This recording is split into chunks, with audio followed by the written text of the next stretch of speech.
Cuentos en el crepúsculo.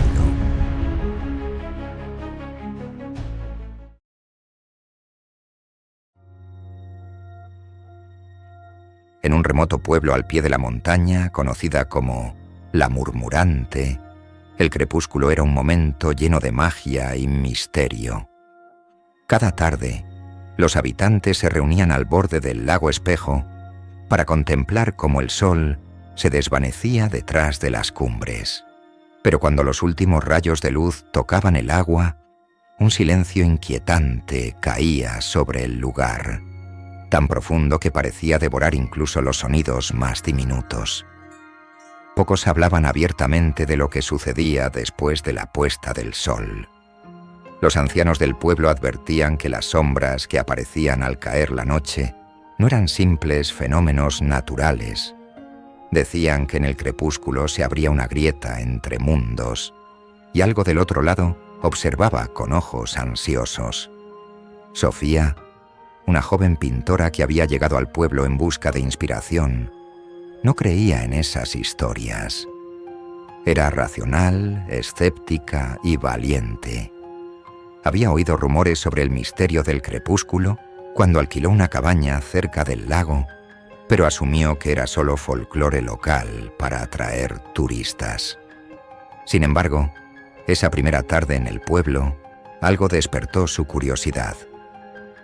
La dueña de la posada, una mujer mayor llamada Clara, le ofreció una taza de té mientras le explicaba las reglas del lugar. Al caer el sol, no te acerques al lago y nunca sigues las voces, le dijo con un tono serio. ¿Voces?, repitió Sofía, riendo con incredulidad. Solo escucha, muchacha. Es un consejo que te puede salvar la vida. Esa noche, mientras organizaba sus pinturas y lienzos, Sofía recordó las palabras de Clara, pero las descartó como superstición. Decidió salir al lago a pintar el atardecer. Quería capturar los colores dorados y púrpuras que se reflejaban en el agua como un espejo perfecto. El paisaje era tan impresionante que Sofía apenas notó cómo el ambiente se tornaba inusualmente silencioso. De repente, el viento cesó, los insectos callaron y ni siquiera el agua parecía moverse. Todo a su alrededor quedó envuelto en una quietud irreal. Fue entonces cuando escuchó el susurro. Sofía giró bruscamente, su corazón acelerado, pero no vio nada. El susurro parecía provenir del bosque, un sonido suave y arrastrado, como hojas moviéndose en la distancia. Se dijo a sí misma que era el viento, pero algo en ese susurro era demasiado humano. A pesar de su miedo, se quedó quieta, esperando. La voz la llamó de nuevo, esta vez más clara. Sofía, ven. El suceso perturbó a Sofía, pero no lo compartió con nadie al día siguiente. Sin embargo, las palabras de los lugareños empezaron a resonar en su mente. Decidida a entender qué había ocurrido, volvió al lago al atardecer, esta vez con una mezcla de emoción y precaución. Cuando el sol comenzó a ocultarse, sintió de nuevo el cambio en el aire. Era como si el mundo se preparara para contener el aliento. Y entonces apareció. En el centro del lago emergió una figura femenina, alta y vaporosa, con un vestido que parecía tejido de niebla y cabello que se movía como humo en el viento. La mujer no caminaba, flotaba sobre el agua. Su rostro, hermoso y vacío, tenía ojos negros que absorbían la luz. Extendió una mano hacia Sofía, sin moverse ni hablar. Pero en su mente, Sofía oyó la misma voz que la había llamado antes. «Ven». Sofía sintió que algo tiraba de ella, un impulso inexplicable de acercarse al agua.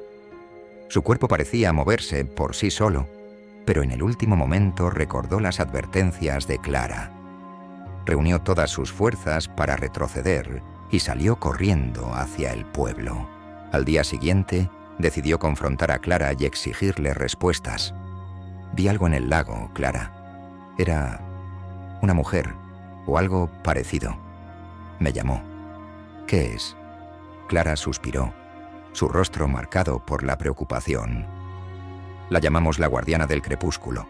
No es humana, pero tampoco es un demonio. Protege el límite entre este mundo y el otro. Si la sigues, no vuelves. Pero algunos dicen que ella no busca dañarnos, sino que quiere mostrar algo que olvidamos hace mucho tiempo. Intrigada, Sofía no pudo resistir la tentación de descubrir más. Pasó los siguientes días investigando historias del pueblo, hablando con ancianos y explorando las leyendas que rodeaban al lago. Descubrió que, siglos atrás, el lago era un santuario sagrado para una tribu antigua. Según la leyenda, la tribu adoraba a un espíritu del crepúsculo, una entidad que guardaba el equilibrio entre la luz y la oscuridad. Pero cuando los colonos llegaron, destruyeron el santuario, y desde entonces, el espíritu aparecía cada atardecer, buscando redimir la ruptura entre los mundos. En su última noche en el pueblo, Sofía decidió enfrentarse al misterio. Al caer el sol, se dirigió al lago, esta vez sin miedo. Cuando el silencio cayó y la guardiana apareció, Sofía no huyó. En cambio, dio un paso al frente. «¿Qué quieres de mí?», preguntó su voz temblando. La guardiana extendió su mano. Contra toda advertencia, Sofía la tomó. Al instante, el mundo a su alrededor se desvaneció. Se encontró en un paisaje extraño y hermoso. Un vasto campo de flores bajo un cielo eternamente teñido de tonos dorados y púrpuras. Allí, la guardiana habló. «Los humanos olvidan. Este es el límite entre mundos. Aquí descansan las promesas rotas y los pecados no redimidos. No te he elegido para castigarte, sino para que recuerdes. Cada decisión que tomas cambia el equilibrio. No temas al crepúsculo. Abrázalo». Sofía despertó al amanecer, sola en la orilla del lago. En su mano sostenía una flor plateada que nunca había visto antes. A partir de ese día, sus pinturas capturaron algo que nadie podía explicar: la esencia del crepúsculo, el misterio del límite entre la luz y la oscuridad. Pero la experiencia dejó preguntas que nunca pudo responder del todo. Si hubieras estado en el lugar de Sofía, ¿habrías seguido las voces o huido? ¿Te habrías atrevido a enfrentar lo desconocido, arriesgándote a cruzar un límite que podría no tener retorno? ¿Qué harías si un misterio tan profundo y hermoso como aterrador te llamara por tu nombre? Al igual que Sofía, todos enfrentamos momentos donde debemos decidir entre el miedo y la curiosidad. ¿Qué harías tú?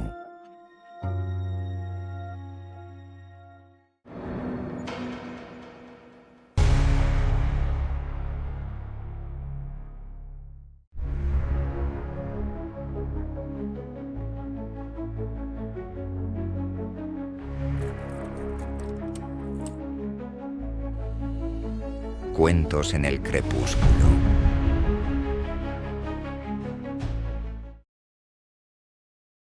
La niebla descendía como un velo, envolviendo las colinas en un manto pálido y espectral.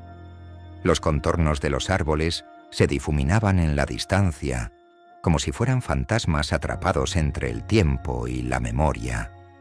El crepúsculo teñía el cielo de un púrpura ardiente, mientras el viento cargaba un lamento suave entre las ramas desnudas. A lo lejos, destacaba una silueta oscura, imponente y antigua. La vieja casa de los Beaumont, rodeada por un bosque denso que parecía haberla reclamado, se alzaba como un recordatorio de algo olvidado, algo que muchos preferían ignorar. Los habitantes del pueblo no se acercaban a la mansión, ni siquiera durante el día. Era un lugar envuelto en historias de desapariciones, de luces inexplicables que se encendían en las ventanas vacías y de pasos que resonaban en los corredores abandonados. Nadie podía recordar con claridad cuándo fue la última vez que alguien cruzó su umbral. La familia Beaumont había desaparecido hacía décadas. Algunos decían que uno a uno se habían desvanecido durante una noche sin luna, como si el bosque los hubiera reclamado. Otros aseguraban que habían sucumbido a una maldición que ellos mismos habían traído. Lo único cierto era que la mansión estaba vacía, o al menos eso creían. Para Mateo, periodista en busca de su última oportunidad, aquello no era más que una leyenda. Una historia interesante, quizás, pero poco más. Había recibido la carta una tarde cualquiera. En el buzón de su modesto apartamento, rodeada de facturas y anuncios, encontró el sobre. Era extraño. Papel grueso, elegante, con una caligrafía temblorosa pero precisa. Contenía solo unas pocas palabras.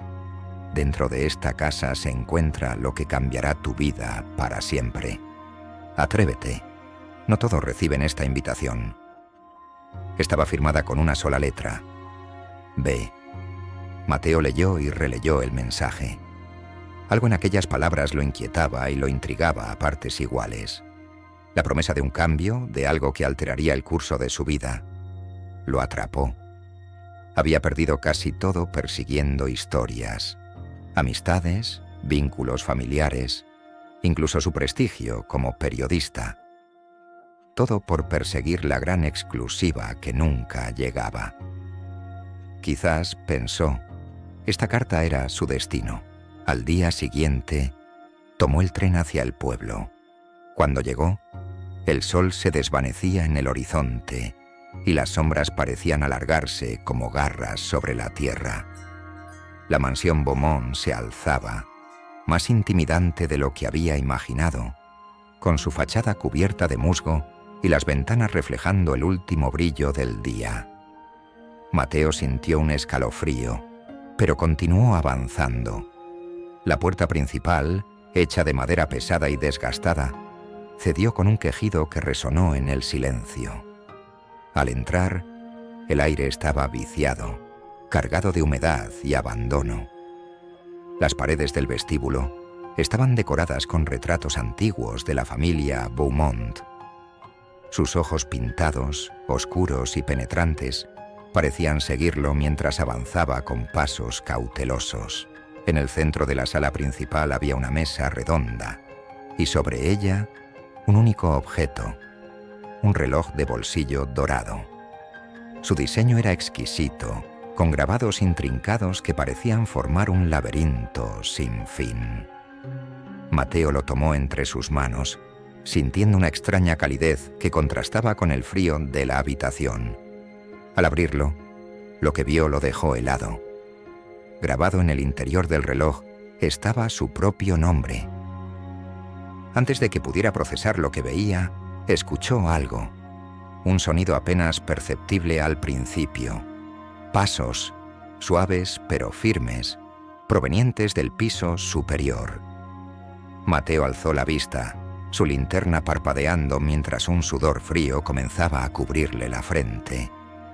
Su instinto le decía que debía irse. Pero algo profundo y visceral, lo empujó a avanzar. Subió las escaleras, cada paso resonando en la inmensidad de la casa. Al final del pasillo, una puerta entreabierta dejaba escapar una tenue luz. Mateo la empujó con cautela y encontró un estudio. La habitación estaba llena de libros antiguos, muebles cubiertos de polvo y una atmósfera pesada, como si el aire mismo contuviera secretos. En el escritorio había un diario abierto. Mateo lo tomó y comenzó a leer. No es coincidencia que estés aquí. Todo lo que has hecho hasta este momento te ha traído hasta este lugar. Ahora debes decidir. Abrirás la puerta y descubrirás la verdad, o te irás y vivirás en la ignorancia para siempre. Pero recuerda, toda decisión tiene un precio. De pronto, algo cambió. El aire se volvió más denso, y Mateo levantó la vista. Una puerta negra, alta y con símbolos que parecían moverse, había aparecido en la esquina de la habitación. La puerta latía, como si estuviera viva. Mateo se acercó su respiración cada vez más entrecortada. Sus dedos temblaban mientras tocaban el pomo frío. Algo en su interior le decía que no debía cruzar, que aún podía dar media vuelta, pero no lo hizo. Giró el pomo y abrió la puerta. Al otro lado, el mundo era distinto. Un bosque de árboles torcidos y retorcidos se extendía bajo un cielo rojo abrasador. Las sombras que se movían entre los troncos no parecían naturales. Eran figuras sin forma definida, susurrando palabras que Mateo no podía comprender. En el centro del claro, una figura encapuchada lo esperaba. No podía ver su rostro, pero su presencia era imponente, casi insoportable. «Has llegado al final de tu búsqueda, Mateo», dijo la figura, su voz resonando como un eco. «Todo lo que siempre has deseado está aquí, pero nada es gratis». «¿Qué eres?», preguntó Mateo con un nudo en la garganta. «Soy el eco de tus decisiones. He venido a ofrecerte dos caminos. En uno obtendrás todo lo que siempre quisiste: éxito, gloria, reconocimiento. Pero perderás algo esencial, algo que te hace humano. En el otro puedes regresar y reparar lo que has descuidado. Vivirás una vida sencilla, pero auténtica». La figura extendió una mano, y Mateo vio dos visiones. Los susurros del bosque se intensificaron, mezclándose con los latidos acelerados de su corazón. Cerró los ojos, dejando que las visiones que la figura encapuchada le había mostrado se repitieran una y otra vez en su mente. En la primera, era un hombre imponente, con el mundo a sus pies. Se veía recorriendo escenarios, recibiendo aplausos, cubierto por los destellos de cámaras y la atención de multitudes. Sin embargo, su mirada era hueca, su sonrisa forzada, y su entorno, aunque deslumbrante, era frío y vacío. En la segunda visión, estaba en una casa modesta, la luz del sol iluminando un pequeño jardín donde reía junto a su madre y un puñado de amigos. La escena era sencilla, sin la grandeza de la primera, pero estaba llena de calidez, de una paz que hacía tiempo no sentía. El encapuchado permanecía en silencio, esperando, mientras el cielo rojo comenzaba a oscurecerse, como si el tiempo estuviera agotándose. Mateo apretó los puños. Había pasado tanto tiempo buscando éxito, persiguiendo metas que parecían alejarse más con cada paso que daba. Había sacrificado relaciones, momentos y hasta su propia tranquilidad. Y ahora, frente a aquella elección, comprendió que lo que más había perdido no eran las oportunidades de ser grande, sino las pequeñas cosas que lo hacían humano. Abrió los ojos y levantó la mirada hacia la figura encapuchada. «Lo he decidido», dijo con firmeza, aunque su voz temblaba ligeramente. La figura asintió. «Habla. Tu destino está en tus manos». Mateo respiró hondo, sintiendo el aire del extraño bosque quemar en su garganta. «Quiero regresar. No necesito fama ni gloria. Quiero reparar lo que he perdido. Quiero una vida que pueda llamar mía». Por un instante, el silencio lo envolvió todo. Las sombras del bosque se detuvieron, como si estuvieran conteniendo la respiración. Luego, el encapuchado extendió una mano hacia él, y Mateo sintió un calor extraño recorrer su cuerpo. «Has elegido bien, aunque el camino no será fácil. Recuperar lo perdido siempre cuesta más que ganar lo que nunca tuviste». Antes de que Mateo pudiera responder, el mundo a su alrededor comenzó a desvanecerse. El bosque, el cielo rojo, incluso la figura encapuchada, se desintegraron en una niebla espesa que lo envolvió por completo. Cuando abrió los ojos de nuevo, estaba de vuelta en la sala principal de la mansión Beaumont. El reloj de bolsillo aún descansaba en su mano, pero la hora que marcaba había cambiado. Ahora indicaba exactamente el momento en que había cruzado la puerta negra. Un escalofrío lo recorrió. Sin mirar atrás, salió de la casa. El aire del exterior era fresco y la niebla comenzaba a disiparse, dejando entrever las primeras luces del amanecer. Mateo sintió una extraña mezcla de alivio y nostalgia. Sabía que tenía una segunda oportunidad, pero también que no sería fácil reconstruir lo que había perdido. Regresó al pueblo y, poco después, a su hogar. Comenzó a reparar las conexiones rotas. Llamó a su madre, a quien no había visto en años. Buscó a los amigos que había dejado atrás. Lentamente, con esfuerzo, comenzó a encontrar un propósito distinto, uno más sencillo, pero lleno de significado. A veces, en las noches más silenciosas, sacaba el reloj de bolsillo y lo miraba fijamente. Nunca volvió a abrirlo, temeroso de lo que podría ver en su interior. Y aunque nunca le habló a nadie de la mansión Beaumont ni de la figura encapuchada, había una sombra en su mirada, un reflejo de algo que lo había marcado para siempre. Porque aunque había tomado la decisión correcta, el eco de lo que podría haber sido lo acompañaría por el resto de sus días. Esa noche, mientras se sentaba en su escritorio para escribir un relato de su experiencia, solo pudo pensar en una cosa: la elección siempre tiene un precio. Y ahora, la pregunta queda para ti: ¿qué habrías elegido tú?